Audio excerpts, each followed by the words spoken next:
Hey Darren, I appreciate your comment. It actually allows us to have a discussion about some deeper learning points that you actually bring up in your comment, and let's go over some of them. Just like with any condition, we like looking at published, peer reviewed studies, especially things like this one where it's a review or a practice guideline or things like that, that look at not one or two or a handful of patients, but in fact, thousands and tens of thousands and see what really works and what doesn't in a safe environment.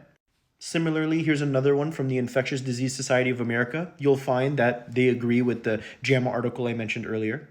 And here's yet another practice guideline from the Wilderness Medical Society that also says relatively the same thing, which is why having this cohesion between multiple academies shows how strong this basis of evidence is. Normally, people will go on things like Reddit to help find answers to questions that they feel are unanswered. So, that being said, if someone had Lyme disease, took doxycycline, and it worked, they have less of a chance of going on Reddit and sharing their experience. Even so, here is an account that popped up in my very limited search saying, hey, I took doxycycline and it made me feel good instantly.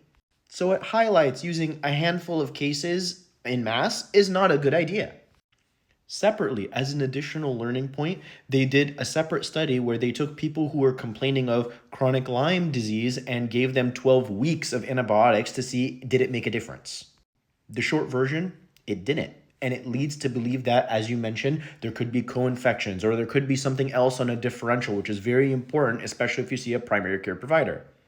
So although listening to the patients that are in front of us are always important, but I'm not going to base my practice on a handful of people online when I have whole societies helping me make that decision for me, of course, with the available research for myself to review. I hope that answers your question. Don't get scammed. Take back your health.